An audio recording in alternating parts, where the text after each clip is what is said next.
Hi everyone, this is Julie. I am a host for this club. Our club is Consuli Conversations. You can tap the little green house at the top to follow us and see all our upcoming rooms. Just a few pointers to get us started. You can use the little plus sign at the bottom to ping others that you think may be interested in the conversation into this room. If you have a lot of followers, it helps to narrow the search by using words that might pop up in their bio, words like clinical trials or research, and it'll make it a little bit easier. Be sure to follow the moderators and panelists here today. Follow me. You can find all of my information in bio. If you find yourself inspired to reach out to me directly, I love hearing from people, so be sure to do that. If you'd like to be connected to anyone that you hear today, please reach out. For those that don't yet know Consuli, broadly, Consuli is a public benefit company with the mission to enable individuals to participate in the data economy. Experts do suggest our individual data is worth about $20,000 per year. So we do this by operating a marketplace for members where we become their agent and assemble patients' health records, labs, prescriptions, wearables, quality of life surveys, things like that. And importantly, members receive smart-matched, individualized offers from us for opportunities, including to participate in clinical trials or data trials. There's no cost for anyone to join our movement, and you can learn more at consuli.net. That's consuli.net. That information is also in my bio. Please follow us on social media. Check us out. Learn more about us. It is now my pleasure to turn the floor over to our group co-facilitators, Talia Height and Michael Young, who will be introducing themselves, and our expert guest, Michael. Now over to you. This is Julie, and I'm done speaking. Thanks very much, Julie, and welcome everybody. And I see the audience is continuing to grow here, so we're going to kick this off actually with getting directly into this. So we've got a lot of people who have some great things to add to this, so this is really good. Talia, why don't you go ahead and get our introductions done?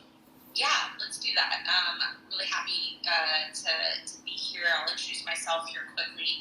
My name is Talia Height. My background is really in all things trial site operations, from clinical operations to business operations. Now I'm with an early stage startup in the trial space and love being here every month to talk about our one burning question. We're going to introduce our question in just a minute, but let's go ahead and say hello to some of the folks we have on the stage. We have quite a big panel here on stage, so maybe what I'll do is I'll just sort of call on each person, just ask for like a quick 20-second sort of max introduction from each one, and then we'll get right into our topic, if that's okay. Let's go ahead and start with Heather, one of our co-moderators and panelists every single week. Heather, can you do a quick intro, please?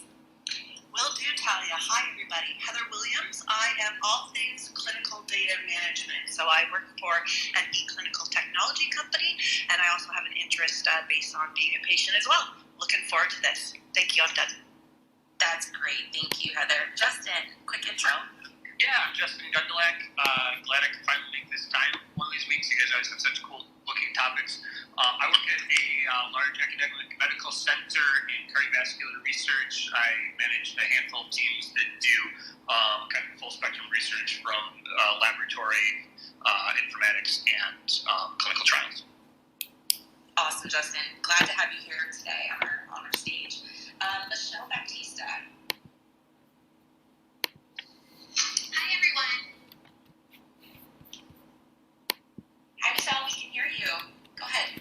Oh, good. Hi. Sorry about that. My name's Michelle, and I am Director of Business Development for WCG IRB. However, I've been in the IRB space a little over 3 decades now, and did probably about 20 years in IRB operations, and I'm happy to join the group today. Michelle, so glad you were able to make it. I know we've been talking for a couple of months to try to get you to our session, or to our clubhouse, so glad you could be here today. Thank you. Awesome. Michelle Youngers, please.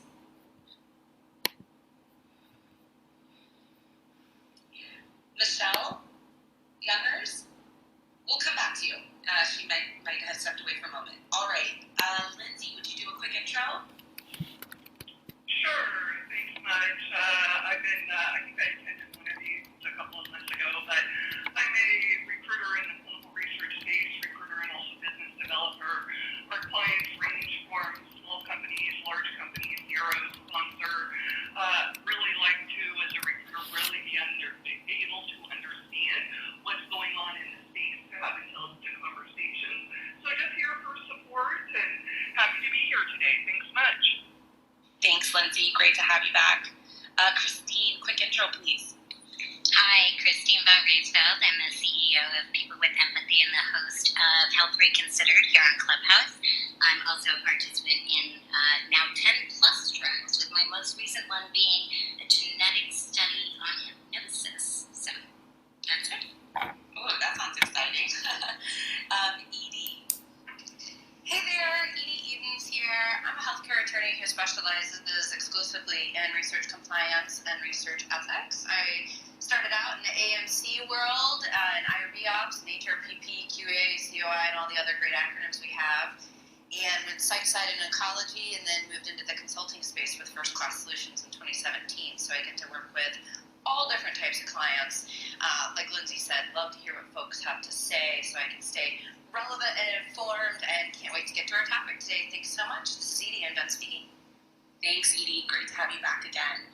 Taya, quick intro, please. Hello. Thank you for inviting me. I work in global data and technology. I have about 17 years in the clinical research space, and I'm just happy to be here and part of the conversation. Thank you. Thanks, Taya. Sophie. Hi, Talia. Thank you for inviting me to the stage. I really appreciate it. This is going to be a dynamic discussion, I can already tell. I'm a clinical evaluation scientist at a medical device company called Boston Scientific, so also in the cardiovascular space like Justin. I also have a medical background, and I have 18 years experience in clinical trials in multiple different therapeutic areas and different roles, and I'm passionate about evidence-based medicine and about mentoring paid forward. I'm Sophie, I'm complete. Thanks, Sophie. Michael. Hi, everyone. I'm Mike Golden. I'm in business development for a clinical research organization. We apply artificial intelligence on the free text of EHR data to surface real-world evidence, and it's nice to meet everyone I'm done speaking. Thanks, Michael. Let's circle back to Michelle Youngers. Michelle, are you able to do a quick intro? Yes, hello. Thank you for your patience. I was looking how to turn off my mic. I've actually never been on a speaker panel, so I'm kind of pleased to be here, certainly.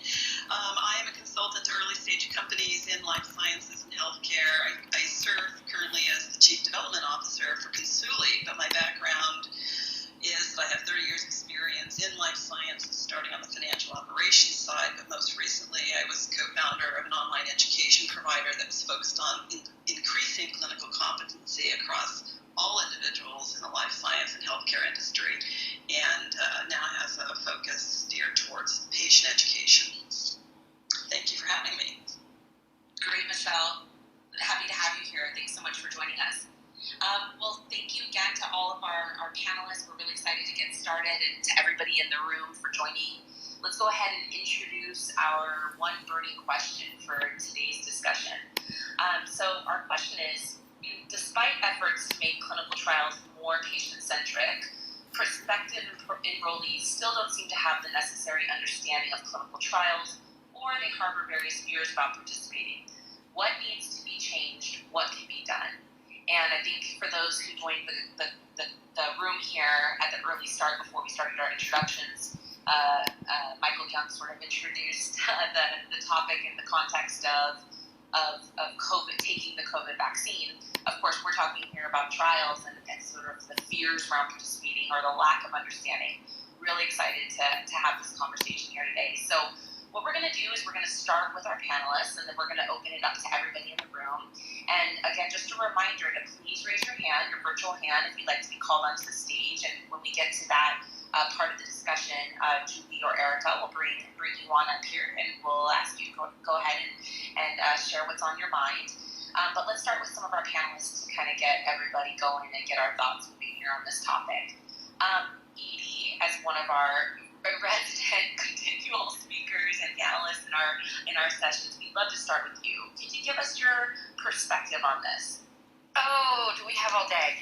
Thank you so much. This is Edie. So I was sitting here in my head chanting, don't click on your mic too fast. Don't click on your mic too fast. Someone else might want to talk. Someone else might want to talk. So you totally nailed it here.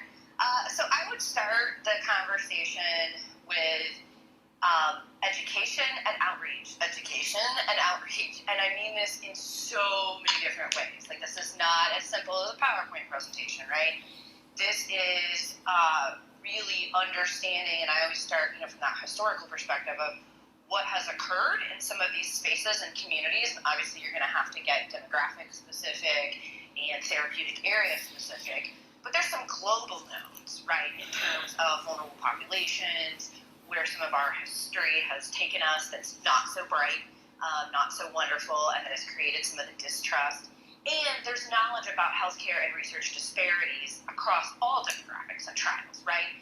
So the goal is the macro level to educate yourself as to the world that you're walking in, but then when you're very specifically boots on the ground of the intended therapeutic area and intended demographic, you're probably going to have to take extra steps to understand very specifically what the barriers are for that population, what the fears are, what the knowledge and level of understanding about research is, right? Some of us grew up in a healthcare family or for some very serendipitous reason just always knew what clinical trials were or research was. Some of us had no idea until 2020 when it became evening news, right? And so meeting folks where they're at and providing education that is not full of our vernacular banter, that is not condescending, right? And really empowering your demographic to come out. On the other side of that is building the community relationships. I continue to hear from, and I am going to say this and then hush up because I want to hear from everybody else in this room so badly. I continue to hear from folks who work very specifically in different slices of diversity, equity, and inclusion, whether that's in healthcare, research and trials, or just globally across all different industries and businesses, that one of the biggest pitfalls in the COVID situation that we've talked about that's kind of led to this more global review of this topic is a lack of community outreach and leadership conversations to help really form the opinions, whether that be faith leaders, healthcare leaders, community leaders, however you want to look at that. Now, that's specific to certain types of populations and certain spaces, again, but I'm curious to hear what types of outreach you're working, because I think that it's not just education and it's not just outreach. There has to be a very tailored combination of the two for it to really work. So I'm Edie, I'm done speaking. I can't wait to hear what everyone else has to say. Are we allowed to just step in, or how do you want to do this, Michael?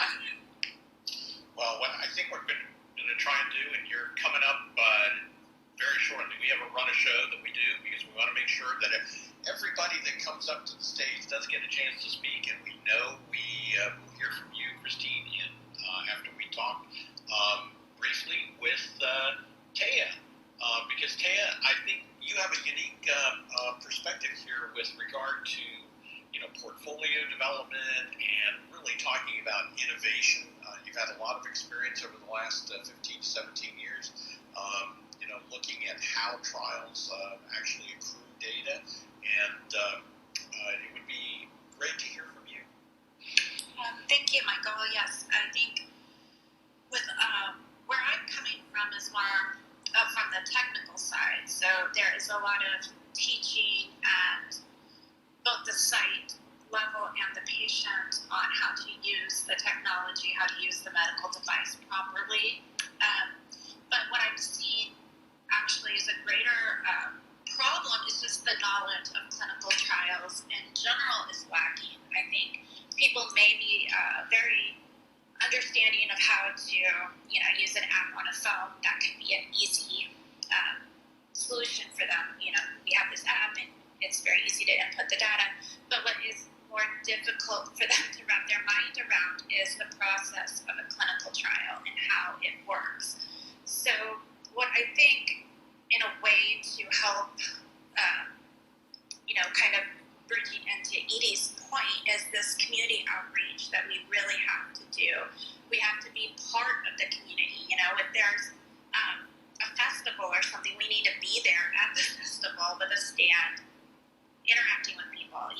Being part of the community is so important. It's been difficult with COVID and all of us being remote, but I think definitely the outreach, we just need to be part of the community. Like, they need to know what we do and where is the clinical research facilities and what is a clinical trial and how does it work. I think starting that whole conversation just is at a very base level, just human interaction, really. This is Taya. I'm done speaking. Thank you.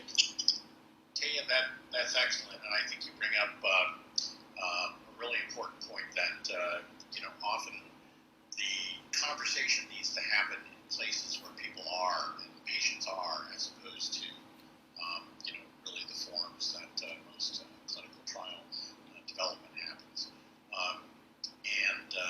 It is clear, at least to many authors that we've interacted with, that the COVID epidemic has really helped in one regard to help people understand the importance and how clinical trials might be conducted, but there's been so much misinformation that it's created a lot of issues here. So, Christine, you've been swimming in this pool and you've been swimming at an Olympic speed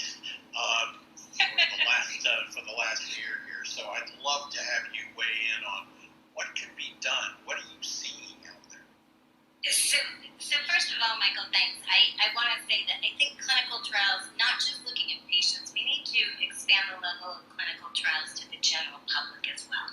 I think when our president went out and talked about clinical trials and things became confused, right? People started saying things were rushed. They didn't understand the process, right? They didn't understand that a lot of the problem is recruiting, right? And now you have studies that are taking anyone and everyone. So I think what we really need to look at first is to start to take away the fear of clinical trials, right? There are tons of patients out there who live on drugs, who they have a life because of clinical trials. And we need to stop looking at them as a last-ditch option. We need to present them when you sign up for a healthcare system. I've said this before in the very beginning, and look at maybe as an option for treatment instead of the standard care that you would normally receive. But you mentioned, Tay, about reaching out to the community. I spoke on stage in 2019 with Sanguine, and they were a clinical trials company that was direct to consumer. So they reached out to the patients. They were at the walks. I met them there and became their friends. When trials came up that appealed to me, they called me, and somebody that I related to talked me through the trial. It was a huge difference, and with them I was enrolled in 7+ trials. And so I think there's a huge difference when you connect with people like that and really get into the community like you're saying, but not just get in there and leave them once that study is done. Really get in there and get to know the communities, and that's a huge thing. But I also think that we can take advantage of a lot of these patients who have been through clinical trials and really use them to help guide that process and give these patients a purpose as well. So, I don't know, my thoughts, and I'm Christine, my perspective. Christine, that's great. Thanks for sharing that. That's really wonderful. Let's keep hearing from others on our panel here, and then we'll open it up again to folks in the room. Please raise your virtual hand. We're gonna move on to that in here in about the next 10 minutes or so. We can bring people up onto the stage, but we'll ask a few other folks that are already on the stage to help comment with their thoughts. I would like to ask Justin to maybe give you your thoughts on this particular question here. You're at a large AMC. You're all things clinical site. Do you have a perspective just generally from where you sit in the whole ecosystem of trials and drug development or device development, or even more specifically from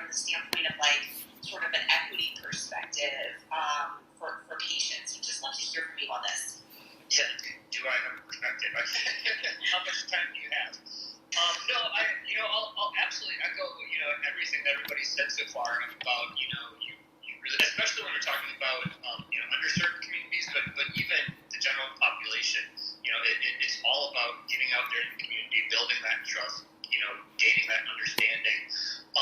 But the crux of it really comes into that's something that takes time and for planning and work to build that. And so it's something that needs to be done. No one trial can be like, okay, we are going to, educate the community about clinical research, that they'll participate in our trials. It doesn't matter how big and how well funded your trial is. No trial has the resources or the time to do that. And so, I have the luxury of, like you said, working in a large AMC, but not just a large AMC, but one that exists in a small community that, we're very well known. Everybody gets their health care from us for the most part. But we still, have pockets of the community that we just don't have any reach to. And even the largest studies that I work on, I have some studies that need to enroll multiple thousand patients in just a couple of years for our community, with 25% minority enrollment in a very white town. And we sit around and talk about, okay, how are we going to do that? And yes, there are great strategies of, okay, we're going to get embedded in the like the religious centers and get the buy-in of community leaders in the populations that we need to get access to. But even my biggest trials don't have the resources to that or the timeline. It takes time to get those relationships built, to get that trust built in the community, and educate people. Whether you're doing kind of broad education or what I really advocate for. Again, if you're trying to reach a specific community or population, find one or two leaders in that community and really educate them so that they can, kind of pass that down to the people that look up to them for guidance. But even that takes time and no, it can't be done on a trial-by-trial basis. We need some sort of infrastructure and community that's doing it kind of for the greater good of the clinical research world. The other thing was, so like I said, I've got the big trials that need, specific populations. The other, issue that I run into are trials where, again, we just don't have the time to do the education that we need. It's very specific cancer populations, and we've got, at best a week, sometimes less than a day window between when we identify these patients as, candidates for the trial and need to get them on their study drug before their, other cancer treatments start. And so, again, I can assign my best, coordinator to shadow them one-on-one for 24 hours. They're still not going to have the time to build that rapport and do all the education they need if the person, is coming in with no understanding of what a clinical trial is, and really all the background information they need to make an informed decision on whether they want to participate in it or not. So, I work for a large institution that has lots of resources. We have, an office of health disparities research. We have an office of community engaged research. I know they're doing a lot of work, but I keep, trying to go back to them. Can we set up some more proactive programs just so that when we have a new trial rollout, that groundwork is built in the community and we're not trying to do it on a trial-by-trial basis? I'm Justin, and I'm speaking. Couldn't agree more, Justin. Thanks for sharing. I want to come back to that idea of what does general awareness look like. I'm sure people have ideas around that and want to weigh in. Let's move on. Actually, here let's ask if Michelle Baptista. You've spent many years at the IRB level. Do you have a perspective on this? You've seen probably a lot of different things that people have wanted to put in front of patients over your time. What's your thought on this? Yes, thanks. So I do have a general opinion.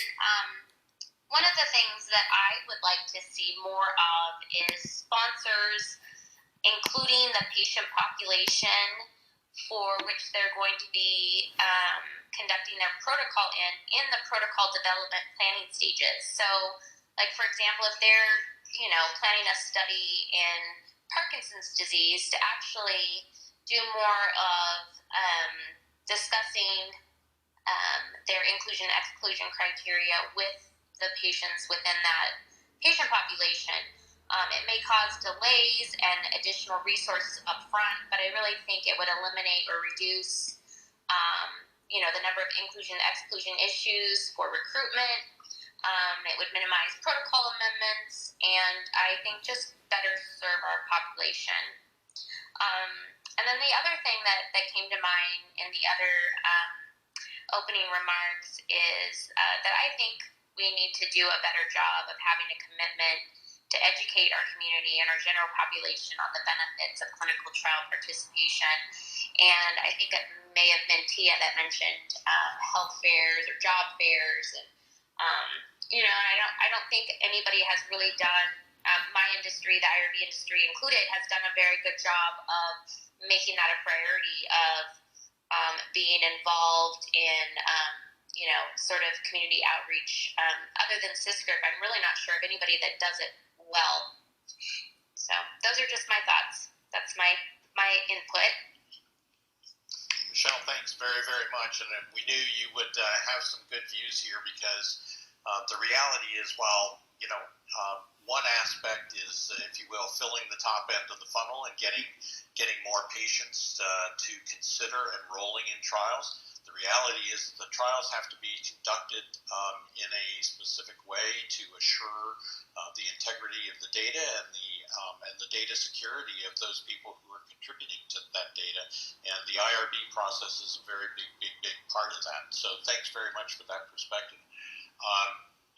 Lindsay Summers, could you jump in here and give us some perspective from, I know you've been looking from both a 10,000-foot view as to some of the complications that we're incurring, but also, wading in at ground level on this.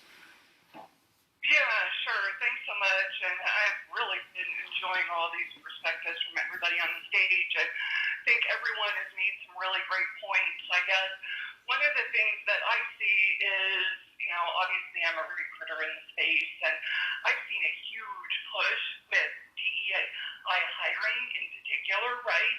I mean, even if you look at the people on this stage and in this room, right, I think we really have to be having conversations with patients at the ground level, right?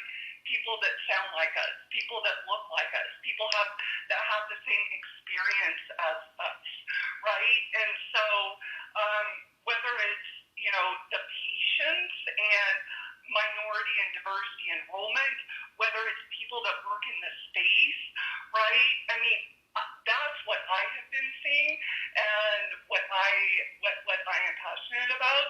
And so that's really my perspective in these pieces. So I hope that helps.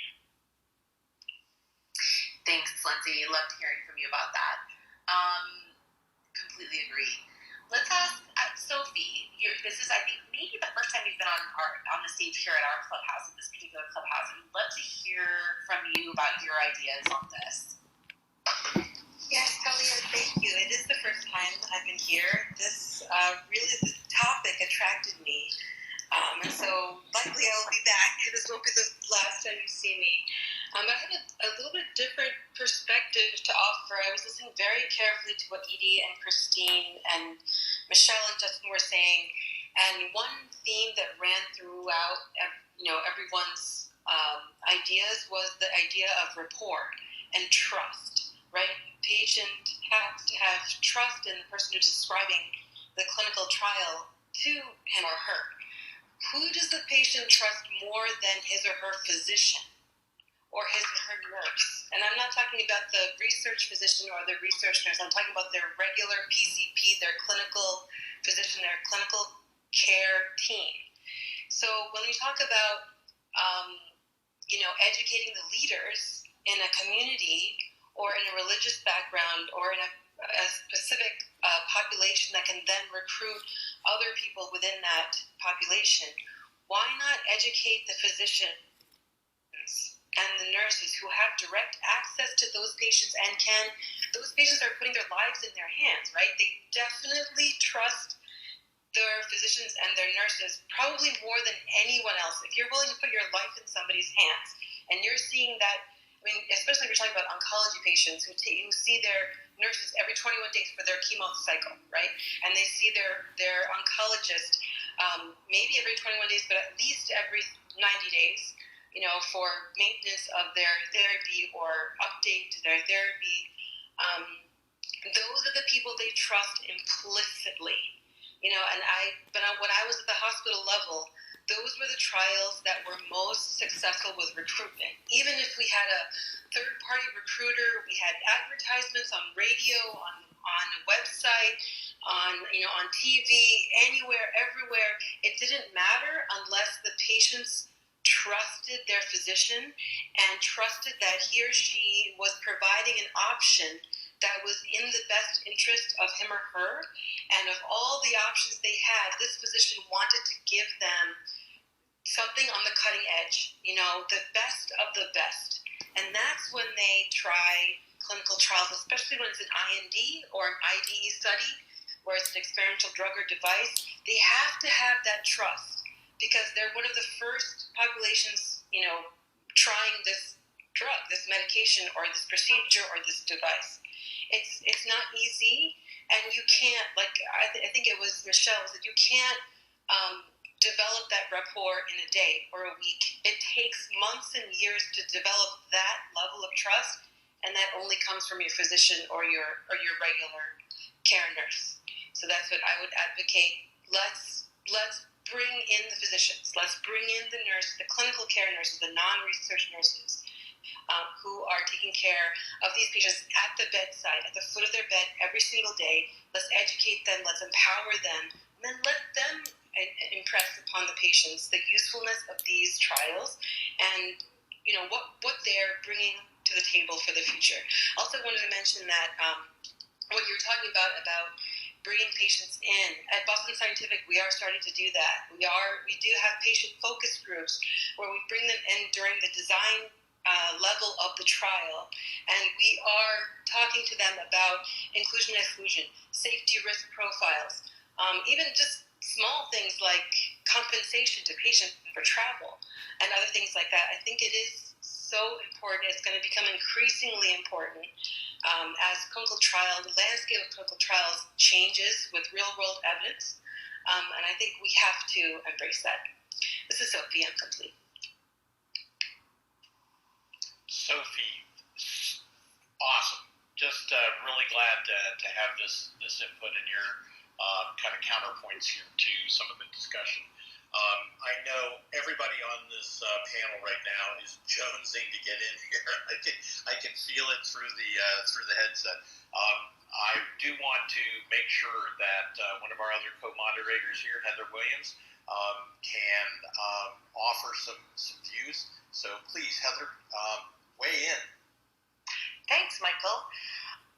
And I have more of a question, and maybe it's something for everybody else on the panel and maybe somebody in the audience, and that comes down to what we're teaching our kids in school and understanding how to educate that new group of patients that will be coming up and making decisions for themselves, and what do they know, and university students even, unless you really focus in the life sciences, you're not going to hear about this, and it's unfortunate, and I've spoken to a few of the teachers that I know recently, and there seems to be nothing in any of the curriculums that are looking to address this at any level. And I wondered if anyone had heard about any projects or approaches where someone was doing this in the education system and trying to increase knowledge generally about clinical trials.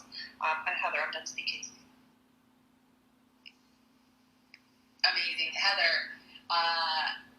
so happy that you brought that up. And I just saw everybody's blinking mics there about education and starting that early and being part of what somebody learns as a young person through their schooling.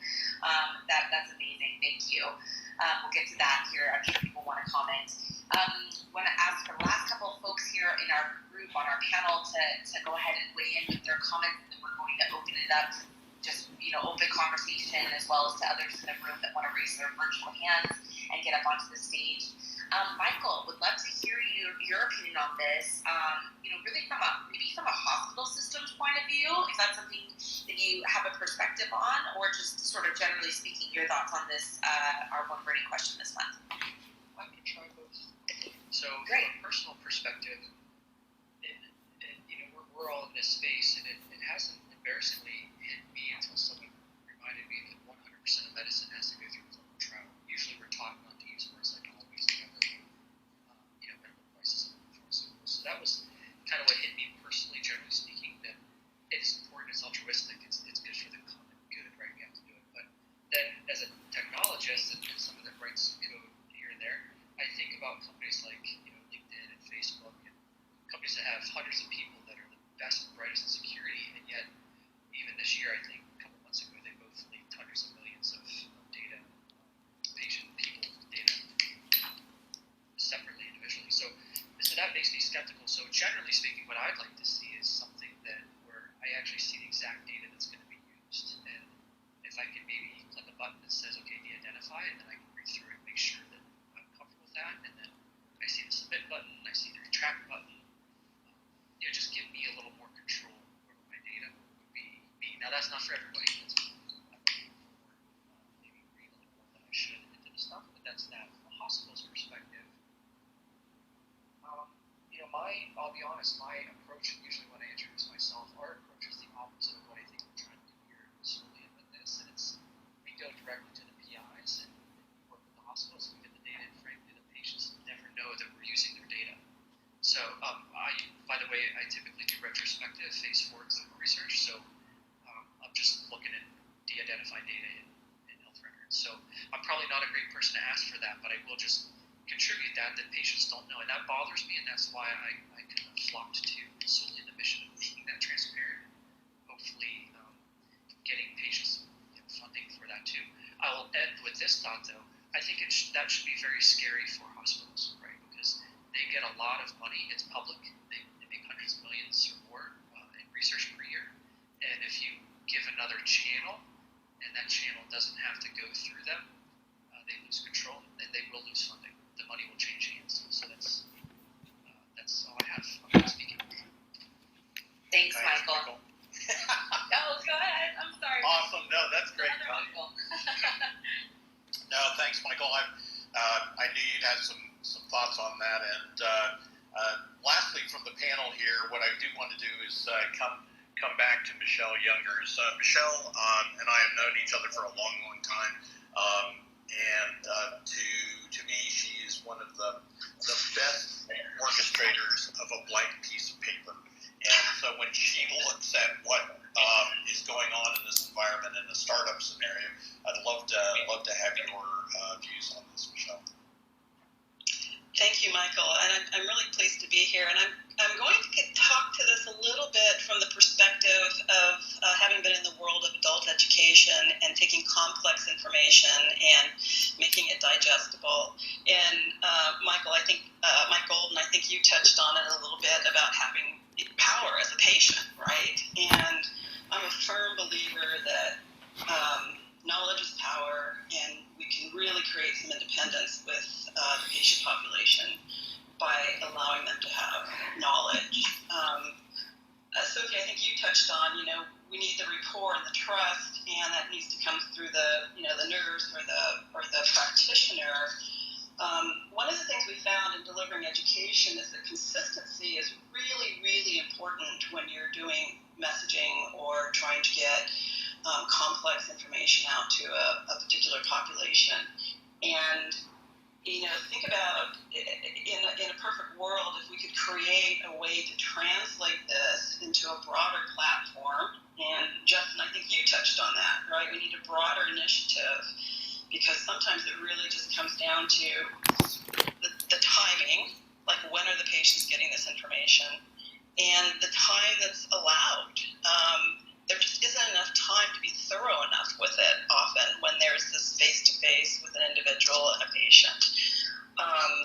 So how do we do that? So think about if we could start early, and start early by, what I mean by that is integrate this education and access to education into the entire healthcare function.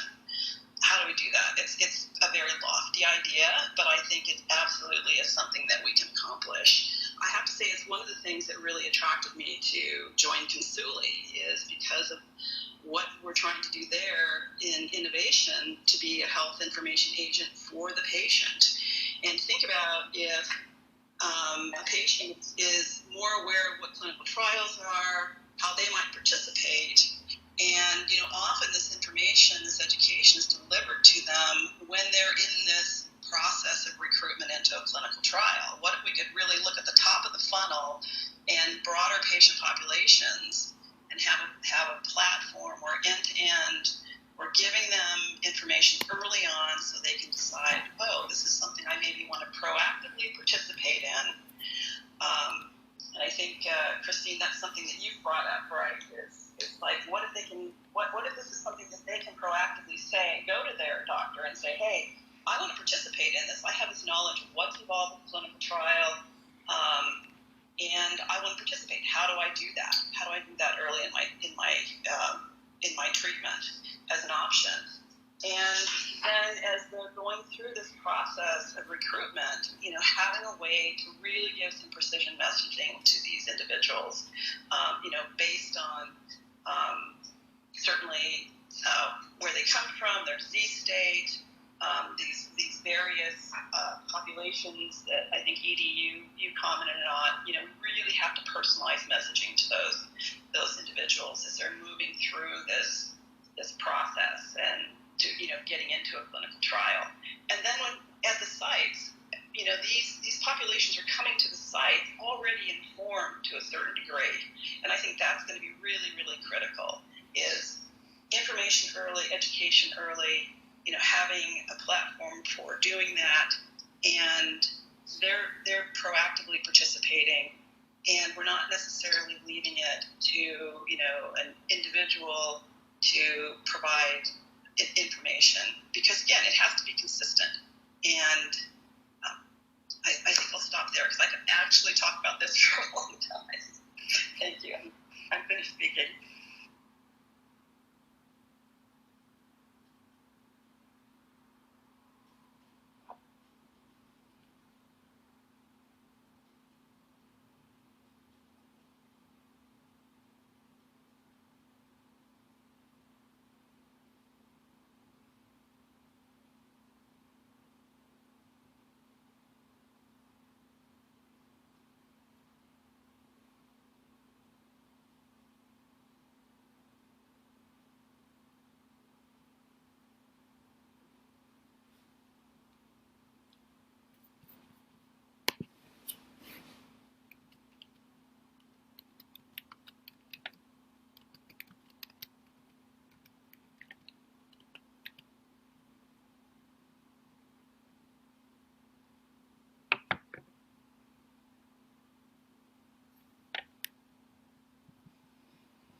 this nature and have that discussion.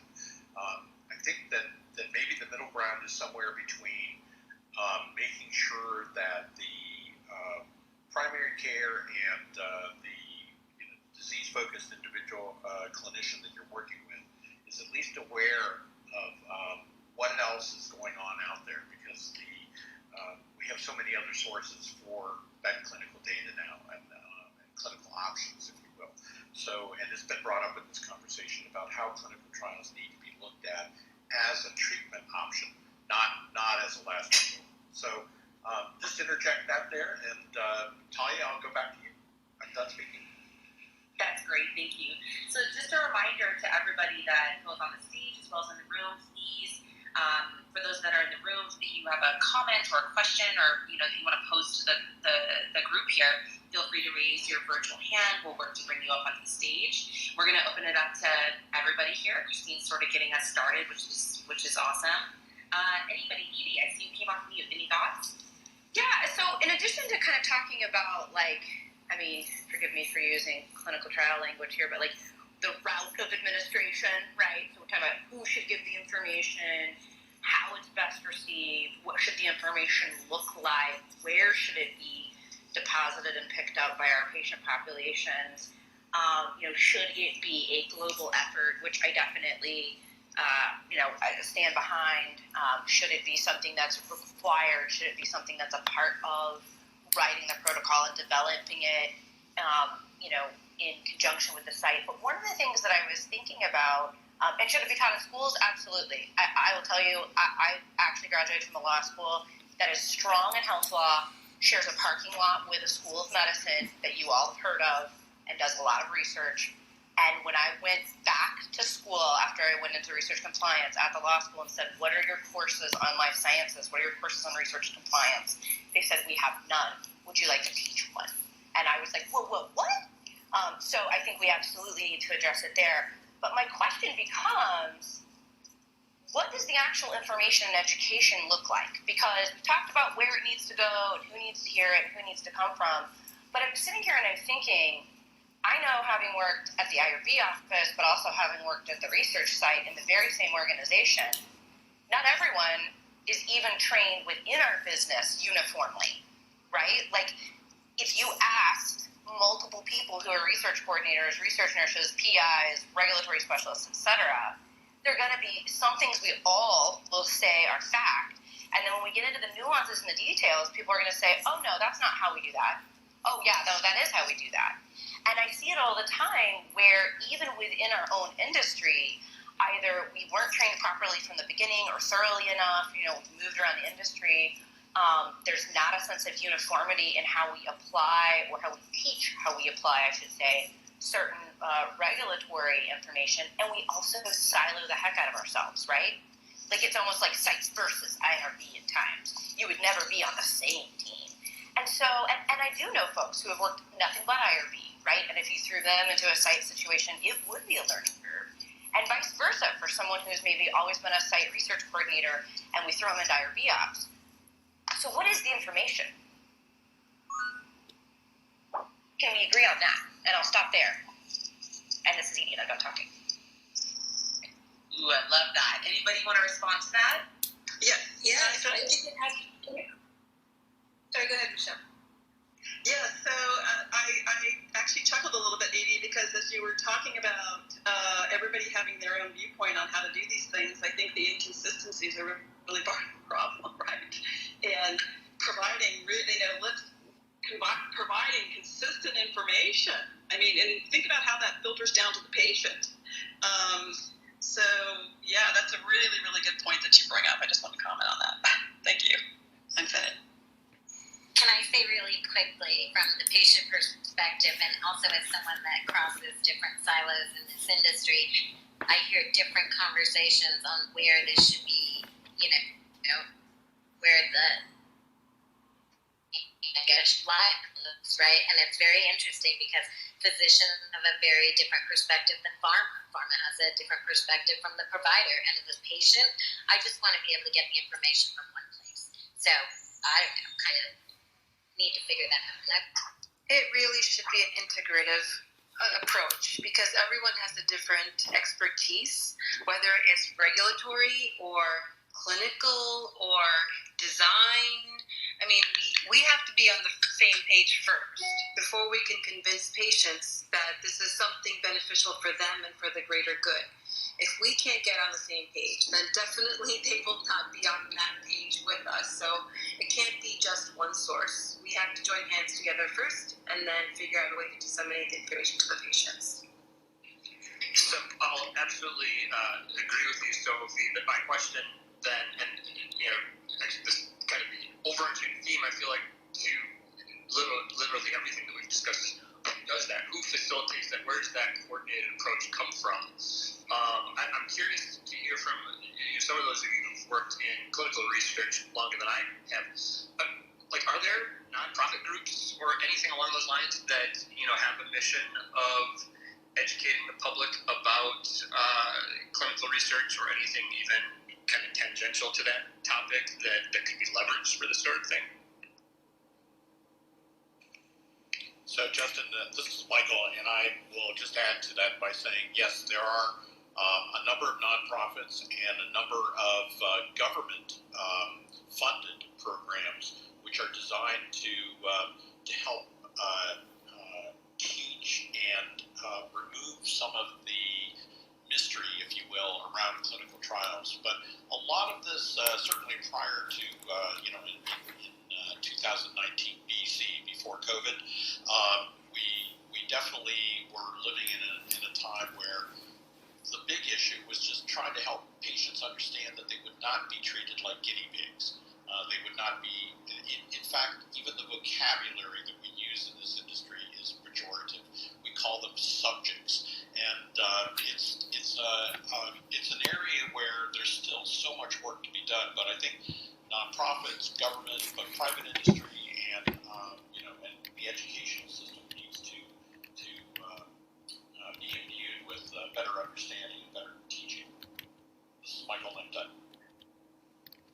And this is Christine. I wanted to chime in there too. I think Script is doing a good job. You had mentioned before, there are nonprofits out there, but again, we're seeing the education going out in a very siloed fashion, right? You've got education around clinical trials based on the diseases that people live in. So if I have multiple conditions, right? Let's say it's a lupus condition, right? I only hear about that in one space. We need more of just a push in general on clinical trials and taking it out of diseases. And really, I think it's looking at them as the treatment option and how that could work. We have so many patients who have rare disease who are already on drugs that aren't FDA approved for their condition. I'm on one. And so how do we keep that going? And I'm just, I'd like to ask all of you. Well, something I would like to add, just really quickly, is that I think, there's this push in my industry. I come from the pharma biotech side for profitability, really above all else. And I think what we're seeing as a kind of backlash to COVID, sorry, my bird is talking, is that patients want to be in the forefront, right? They want us to change our perspective and focus on patients. And like Michael said, in the beginning, we were calling them subjects when I first started in the industry. So the language is changing, and that's very important. But we also have to change our goals, right? Let's not focus on every quarter the finance piece. We can do that, but let's also add a component of patient understanding, patient satisfaction. How is our product being used by the patients? I think we need to set those goals as well. This is Tay, and I'm done speaking. I wondered if I could contribute from the UK. My name is Nick. I work with Oxford University predominantly, Birmingham and Sheffield in a much more minor way. Everything I do is completely voluntary, and I'm actually an ill person, a long COVID-19 month stretch person myself, which is how I had to divert my career more into this. I'm really fascinated by, you call it non-profit, or obviously we call it charitable. But we also have government-funded projects that are entirely about education of the benefits of trials and research, whether it be desk-based research or in lab, in vitro research, or in-person research. And we're using it to try and educate a huge different type of audience. So we are trying to educate, obviously, people who live in the United Kingdom to the concerns of long COVID, what it is, how it affects you, how to protect yourself against it, how to care for somebody with it.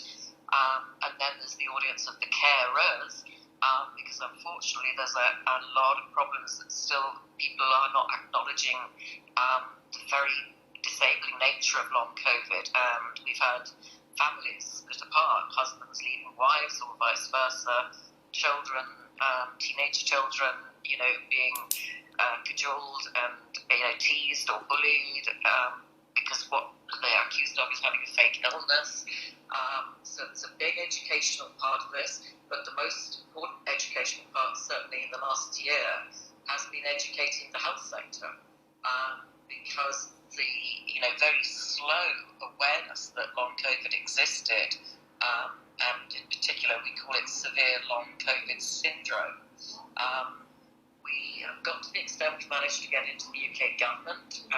We've managed to get the government not only accept to put their hands in their pocket, so we've got 16.8 billion being spent on 3 particular 2 to 3 year research projects.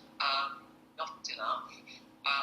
We don't have much resource on the ground, but it is all about trying to educate so many parts of society, including the insurance and finance sector, who at the moment are not acknowledging it as an illness, so are not paying up on, benefit policies, insurance policies, and the state system, which is also not recognising that people, 91% of people in the long COVID support group that I'm part of, can't return to full-time work. They've lost their career. They have no idea the longevity of their illness, like myself. We have no idea of what the cure should be. There is an ivermectin trial we are running called the Principle Trial, which is trying to take a larger proportion of people that have had COVID, because previous ivermectin trials were too small really to have statistical credibility.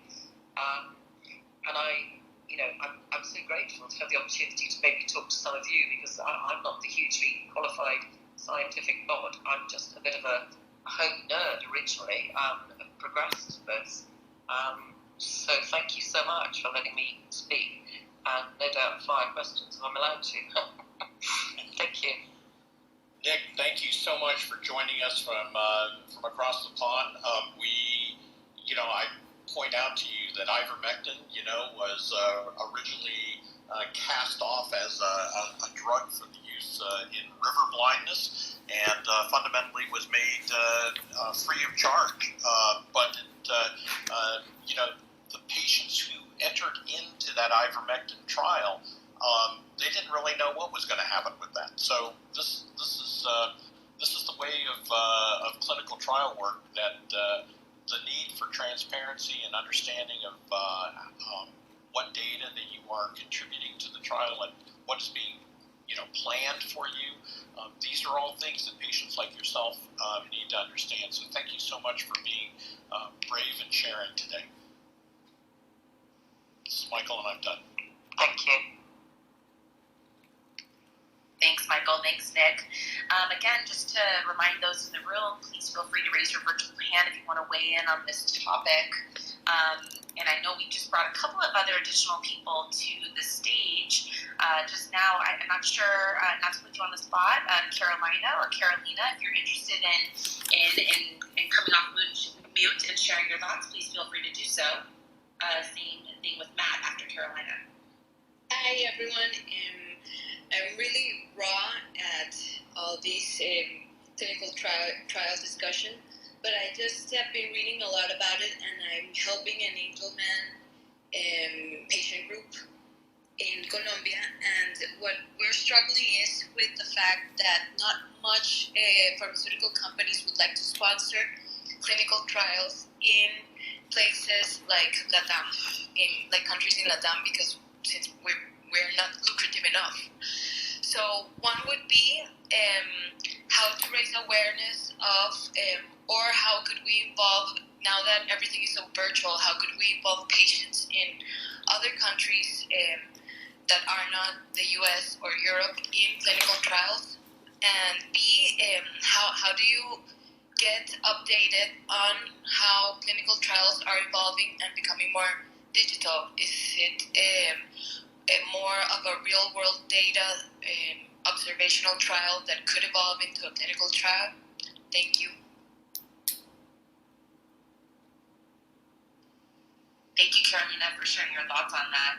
If anyone has any response to that question, feel free to jump in. And just as a reminder, the topic that we're discussing for our one burning question is, despite efforts to make clinical trials more patient-centric, prospective enrollees still don't seem to have the necessary understanding of clinical trials, or they harbor various fears about participating. What needs to change and what can be done? I wanted to go ahead and offer some thoughts that I have. I know we've got folks who have additional opinions and things too, and I want to come back to this idea again that several people have brought up over the last hour about, the awareness, making sure that how do we launch more awareness? How do we increase awareness among the general public? Whether that's a campaign. I think several people suggested, it really starts with the doctor, or at least the physician plays a role, and perhaps that's the primary care physician or the people that work in primary care for the patient. And then also, I can't remember who said it. It might have been, looking back, it was one of our earliest panelists, maybe it was Taya, talking about, the role of the community, and, being at sort of at festivals and being able to be present. And in my opinion, I think it's like we have to have a multi-pronged approach here. There's the general public, and I think several people said this well. It's like, I'm thinking about literally like campaigns either launched through nonprofits or in conjunction even with the government, but sort of this general awareness campaigns about clinical trials. And then it's like, but it can't stop there, because that seems abstract, right, to people. And it's like, how do you go further? Well, they have to be able to relate that to people that actually operate in their community. And so then you need, there's this trying to figure out how clinical researchers, whether they're operating out of a doctor's practice or in a large AMC, like where Justin works, or individualized research sites that conduct research exclusively, not through a clinic or practice or large AMC. How do they interact with the community? And I think that, in my experience, the level, it's different for everybody. Companies do it, different types of companies do it different. Some people just simply don't have the resources. So if you're a single coordinator operating out of a physician practice, maybe a small physician practice, but that does offer clinical research, maybe being in the community is not your primary goal. Like maybe it's just supporting the patients within your practice. And so it's like, how can we tackle this from all these different areas across all of these stakeholders? And I know that that's the crux of the question that we're all asking here today. But in my mind, I just, to me, it's got to be across all of these areas, like physician, primary care, general awareness and support, community involvement, and being able for people in the community to directly see something that they saw on an advertisement play out in their actual community, like real people, and then maybe over to the specialist as well, depending on who it is that's providing care options for their condition. So I don't know if anyone has any response to that or thoughts. I'll stop this. This is Christine. I just wanted to say really quick, I've been in multiple studies and trials and all of that, and I will tell you right now, I never, until I got to Stanford in the last couple of years, I never heard about a trial from a doctor. So that was me on my own. That was Sanguine Bio, which was the company that was outside of a hospital that was bringing me that information. And like I said, I'm not sure I want my doctor discussing the trials. I want my doctor looking at me and what I'm going through right at that moment, not, exploring that. That should be my option to explore my own with somebody in depth and not at a 15-minute appointment. So, my thoughts. Christine. Thanks, Christine. I really appreciate that perspective, and I think that's really important to know about your experience, and I'm sure you're not alone. And with that, I'd love to hear any other thoughts or responses to what Christine said, or maybe what I said. Talia, this is Linda Glenn. I'm an ethicist, recovering attorney, and a healthcare educator. I think it's important for us to start at the high school level, if at least the college level. By college, it might be even a little too late. I think it is a basic element of teaching bioethics to teach about clinical trials and how they work, and also it helps.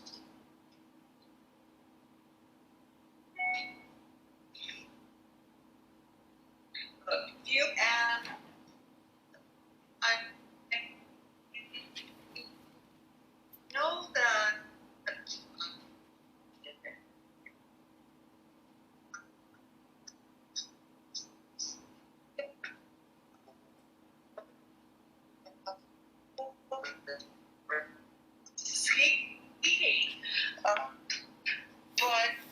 I think we need to be thinking about this from a fairly young age, teenagers. Linda, and I'm done. Thank you, Linda. That is such a great perspective. I also wanted to respond to some of the comments that Christine made. I think, Christine, what you said about, you never heard of a clinical trial from your physician, that's exactly the issue. And the reason why you only see your physician for 15 minutes is because that's what managed care has made medicine into.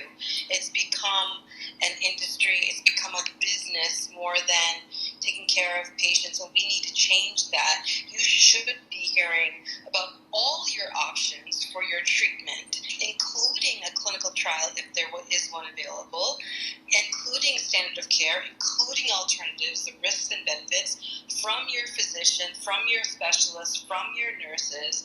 That's the best place to start. And of course, we have, we're going to have community interest, and we're going to have researchers, and we have business analysts and people who know other angles and other perspectives to give you. But if your physician cannot be involved in your care, whether it's care, medication, or a device through a clinical trial, or standard care medication or standard care procedure, how can your care be integrated for you as a whole person?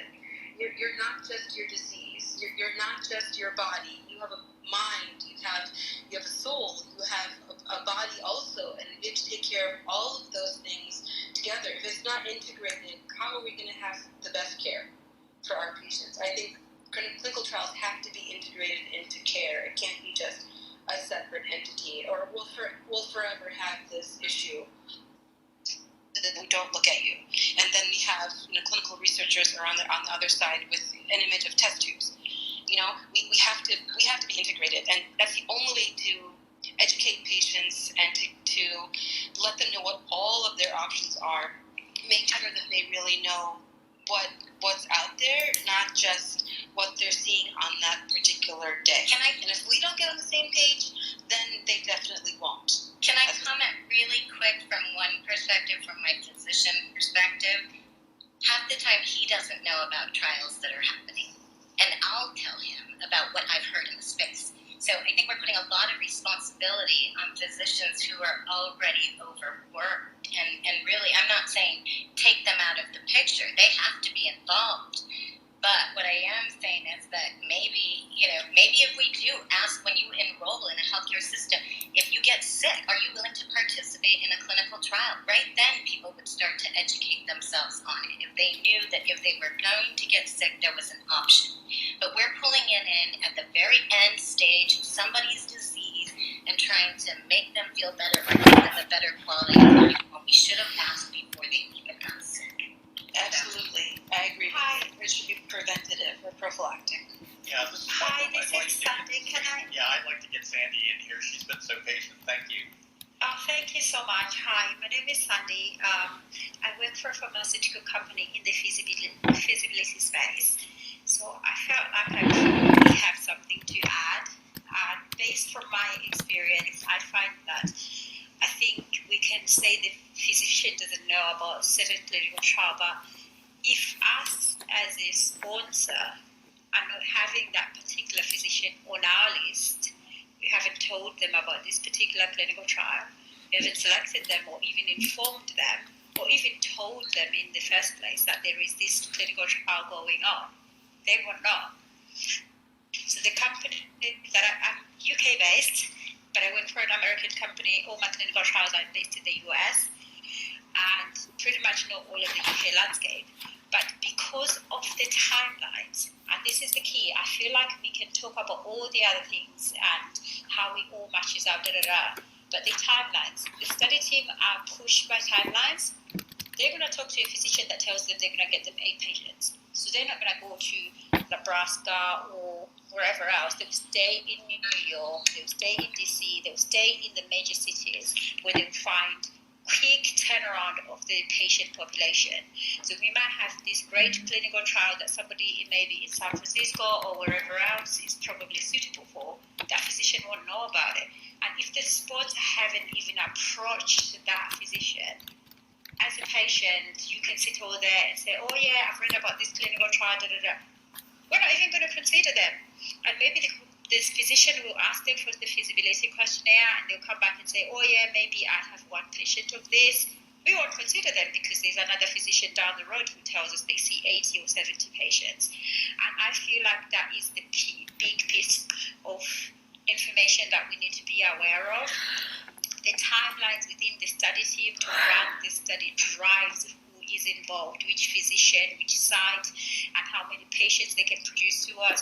If your physician is only seeing 8 people who have your condition, and then there's another physician down the road who sees 500, of course we'll go with the 500 because we have more chance of getting those patients on the trial. And this is quite important in the sense that, and I think I just jumped on the stage when somebody was speaking of Colombia because I'm currently looking at the LATAM space. So please DM me. I can't remember where it was. I'm walking my dog and I'm slightly dark in the UK. So please DM me because I would love to have some sites and look at some potential sites in the Colombia space. We don't have that. And one of the things that we're doing, especially with all that's happening in the world in terms of diversity and stuff, we're trying to make sure that every patient have access to some sort of clinical trial. They have knowledge of that. So if anybody works for a site or you're working with an institution that sees minority patients of any form, whether they're LGBTQ or whether they're LATAM or they're Black minorities or Asian minorities, please DM me. I've got my Twitter on my account. Thank you so much. Thank you so much, Sandy, for weighing in on that. Really appreciate that. Dr. Alice, we brought you to this stage. Would love to hear your thoughts on this topic. Hi, guys. My name is Dr. Alice Pulowski. I'm a cardiologist in the Los Angeles area. I've practiced in quite a few sectors, including the academic sector, managed care, and private practice. So I have a pretty good knowledge of the type of time structure that these physicians have, as Christine was mentioning above. A lot of times it's not necessarily that the physicians are not aware of clinical trials. They simply do not have the time during the allotted visit to even consider mentioning these clinical trials. It would be very irresponsible to just hand a patient a brochure and as they walk out the door. You have to tell them why they potentially are being referred for these clinical trials, who is doing it, what does it involve? And, that can take as long as it takes for the actual visit. So the problem with, I can only speak to the American healthcare system, but there is just simply not time that is structured into a physician's day and visit to go over these clinical trials, particularly in a managed care setting. and in a lot of cases a private practice setting, and even an academic setting if you're not the person who's doing the clinical trial yourself.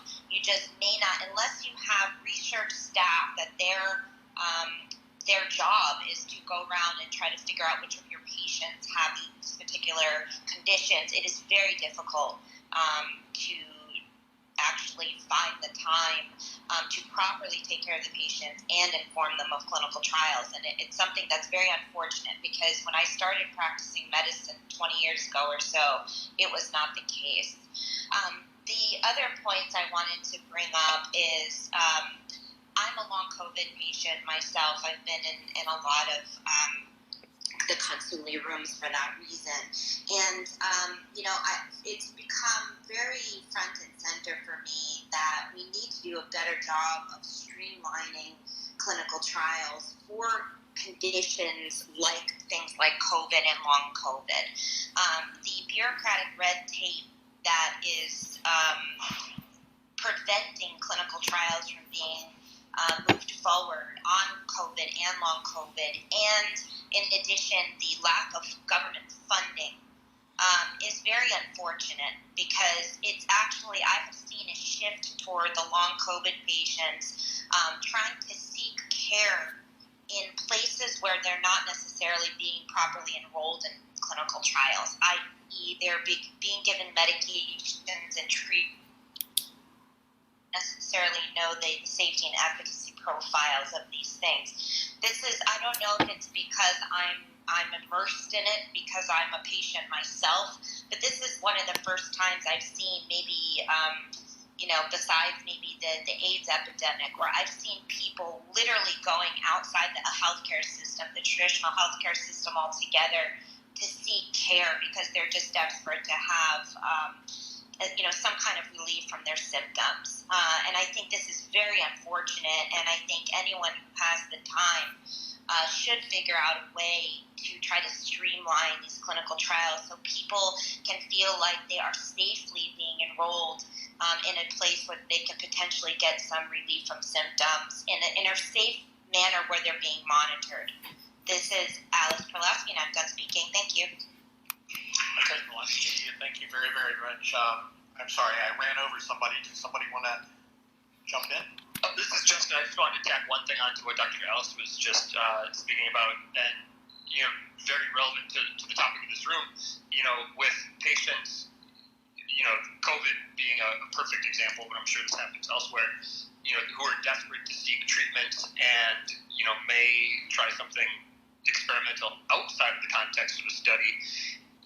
There are obvious inherent dangers to that, but if our general public isn't educated enough to even know what a clinical trial really is and what the safety measures baked into a trial are, they might not even know the difference between I'm participating in a regulated clinical trial versus my doctor's willing to throw darts at a dartboard, and so there's a whole safety level even of not knowing the difference between the two.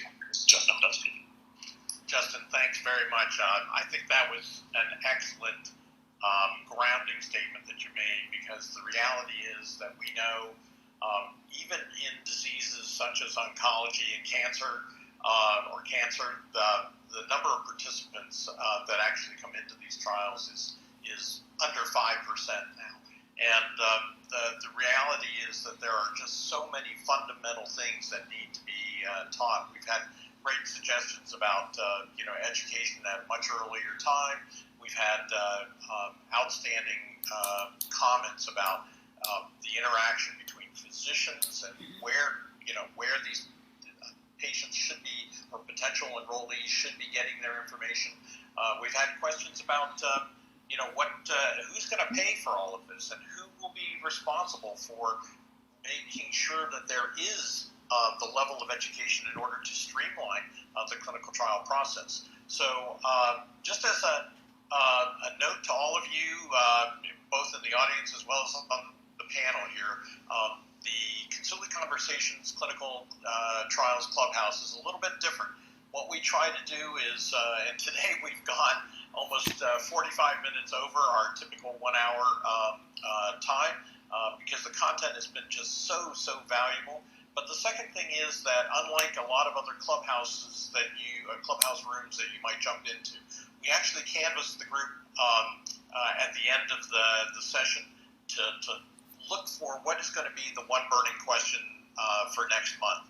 And so I'm going to tee this up here and suggest that this has been an outstanding get-together here, and we'll ask the panel if they have any final comments in the next 3 to 5 minutes that we're going to stay open here. Let me turn that back.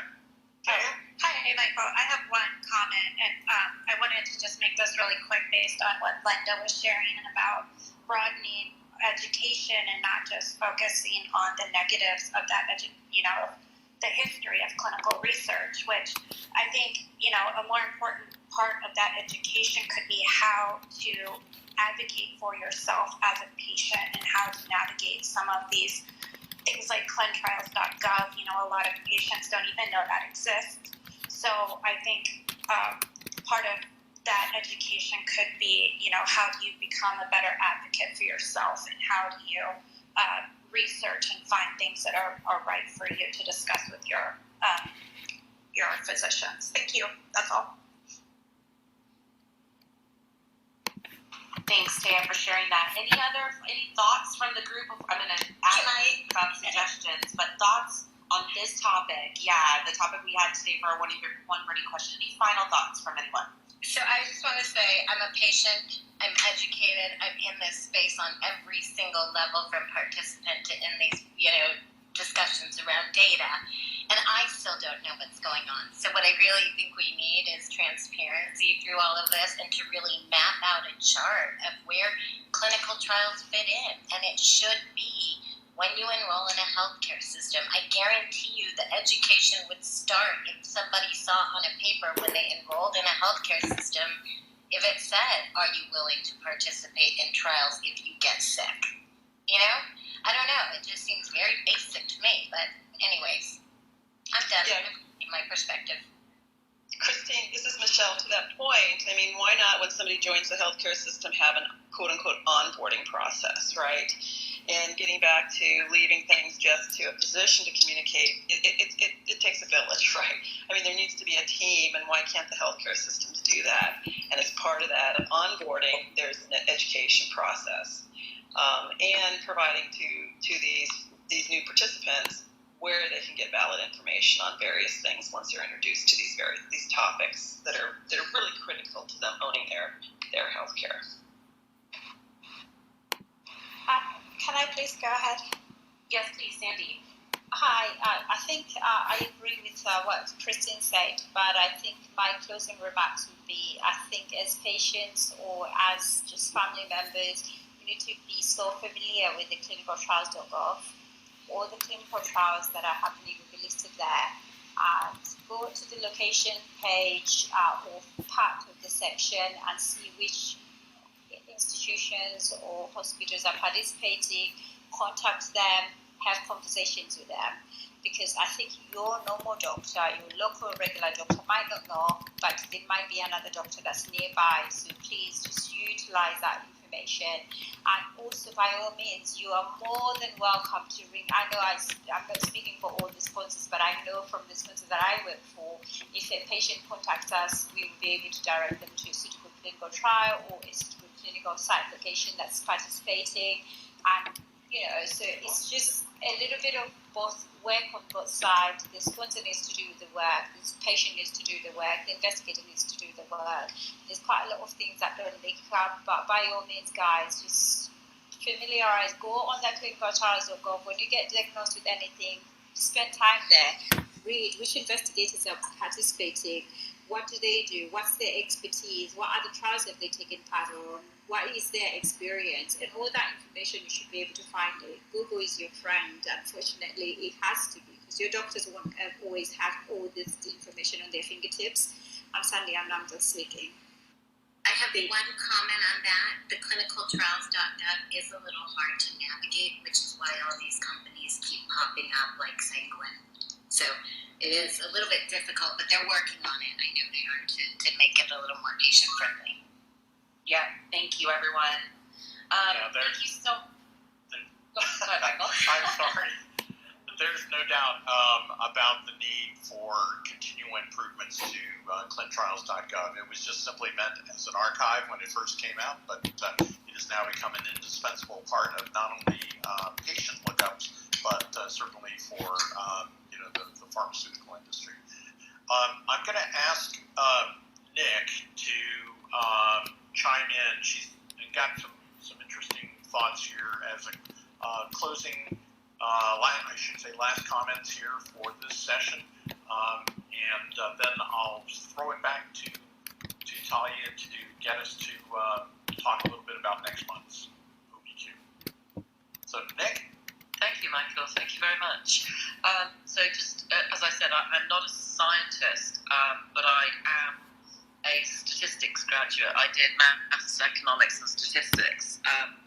So I'm good with numbers. I'm awful with names, so I won't remember your names, so thank goodness they are written under your pictures. So I'm going to start off, first of all, I just wanted to give you some resources for clinical trials, because in the UK we openly advertise people to take part in trials, but also to find internationally universities or private companies, or even large farmers or small farmers, or even startups to help with trials. And there is an awful lot of funding that is available from predominantly the NHS, the National Health Service, and PHE, Public Health England, is phenomenal. And it might just be, because I've spoken to a couple of my American colleagues in another room, it might just be that there's something there that could possibly support one of your own trials, or something you might be thinking of in the future. Because believe it or not, there is a big shortage of scientific knowledge in the UK generally, probably brought on more so by the pandemic, and there's an awful lot of money that the government have committed to trials that I think, certainly internationally, if we've got all our clever heads together, would make a lot more sense. So just, if you've got a pen and a paper, I'll put these on my profile a bit later, but these are just some portals or websites you might want to visit.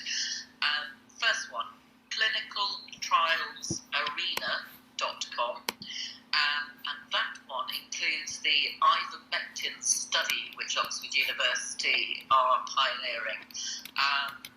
It's spelled PRINCIPLE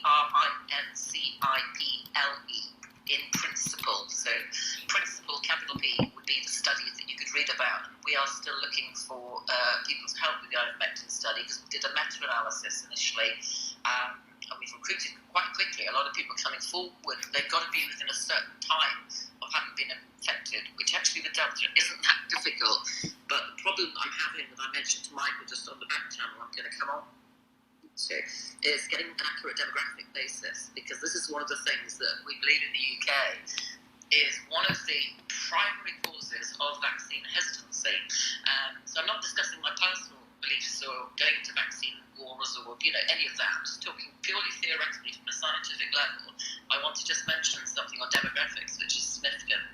The other two places, obviously, to look for funding, where there's lots of funding available, and it's under NHS.uk, that's National Health Service, NHS.uk. If you simply put clinical trials in the search engine, that will bring you a whole list of them, which you can break down by amount of money, the demographics of who's being looked for, or whether it's funded, part funded, whether we need funding, that sort of thing. The same with,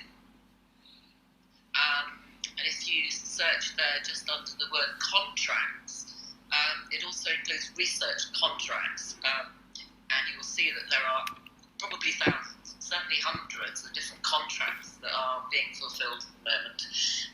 One of the other important ones, the final URL I'll give you, is ironically called Be Part of Research. So it's simply the words Be Part of Research .nihr.ac.uk.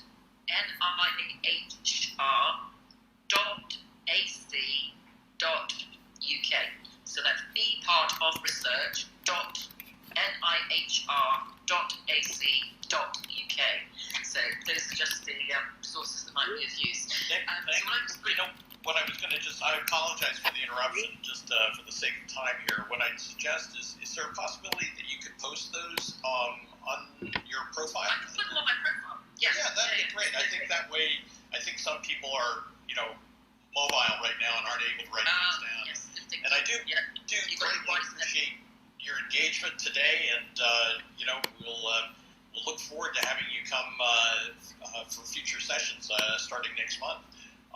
Just very simply though, only 6% of the vaccine trials were demographically based on the Black and ethnic community, and this is for the Black and ethnic community and to have much higher skepticism on vaccines. So that's what I was talking about in terms of demographics, because in the UK we have 64% of all UK health workers are in the Black ethnic community, and when you do a study that denies that demographically, doesn't look at people with underlying illnesses, elderly people, and people of the Black and ethnic community, you are not going to be able to produce a vaccine trial that people are going to take on board. That's what I wanted to say. Thank you.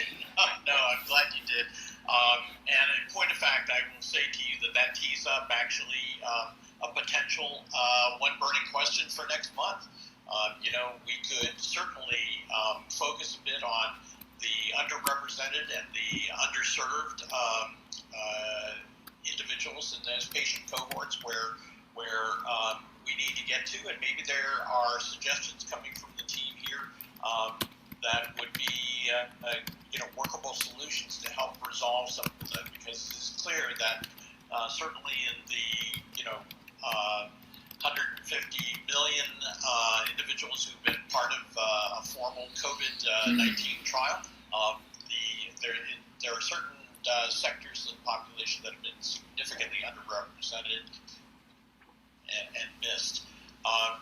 So to that point, I apologize because Talia Hype had to drop off here, so you're stuck with me, and I would like to make sure that if we have any suggestions for next month's one burning question, we're taking some verbal polling for the next 3 minutes here, and if any of the panel has any suggestions, or if anybody else wants to raise their hand and offer a topic, let's please do that. I will ask that certainly at this point, Arika and Julie, if you have the opportunity to keep taking notes, we'll jot these down. So let me open this up. Michael, can it be on any topic there? Yeah, absolutely. Any topic, something that's come to mind. So I've been to ask why we can't incorporate precision medicine into clinical trials to really tailor the meds to the way someone metabolizes them, to make it more cost effective and maybe bring some of these drugs to market faster. So really, is there a way possible to incorporate innovation into clinical trials and really the decentralized clinical trial too is an issue, Tell me a little bit more about the decentralized trial side of this. What's your query there? Well, you have a lot of physicians who are refusing to give up their patients to a clinical trial because if we come down to it in the U.S., right, we're looking at money.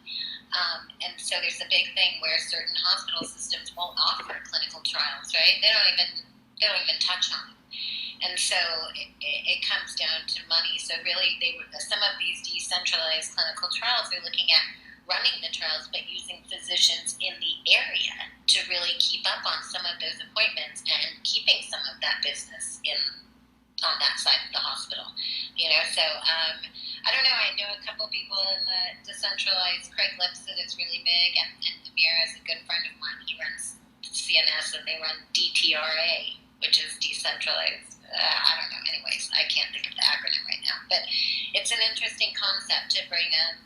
To decentralize them. I'm done. Sorry. I've kind of learned that you're not ever really done. Not really, but I'll shut up for now. That's awesome. Okay, so anybody else? Linda, I see you blinking there. Do you have a suggestion?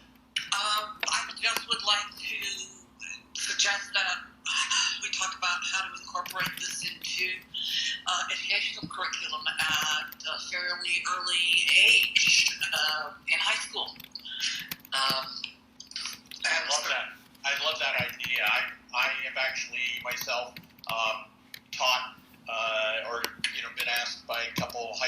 come in and talk a little bit about the development of medicines, and obviously it's an opportunity to talk about clinical trials. So I agree with you. Familiarization, beginning to build a level of trust at an earlier age makes the receptivity for future trials so much better. That's a great thought. A great question. Thank you. Christine, anything else? No, I was applauding. Okay, cool. I love that. Sandy. Hi. Selfishly, I would probably something on diversity in clinical trials, mainly because that's something that I'm working on at work, following the FDA paper that they put out at the end of December last year. And we kind of like to sort of putting together what our policies, what our procedures would be, and I would love to obviously hear from different communities. What does that look like, and what would that mean for them? So hopefully we can incorporate in my particular company policies and procedures. And it's everything. And I think one of the key things that I've learned recently is with a lot of people having different pronouns, like do you even put in an informed consent that this is a male or female, or what do you say in terms of a clinical trial? Just making sure everybody is included and have access to the clinical trial information. So I'd love something on that topic. Thank you. Thank you. Thank you very much. Justin, any thoughts as future topic here? Yeah, I mean, great ideas so far. And I have to apologize. I haven't kept up on all the topics that you guys have done previously. So, forgive me if there's any overlap here. One thing I'm always really curious to hear people's perspectives on is, patient engagement in clinical trials. Once you get them enrolled, how do you keep them enrolled through the life of the trial and not have, dropouts in the middle? I'd love to have a conversation where we get some, clinical trial pros kind of talking about best practices, things that they've tried to be successful, and then get patients' perspectives on what they think about those strategies or things that they think would work better. And then related but maybe more specific topics would be, patients who have concerns, especially in non-blinded trials. Quite often we have patients that really want to land in one arm or the other, and how do you convince them to stay in the trial if they did not land in the arm that they wanted to, or how do you kind of screen for patients that are apt to do that.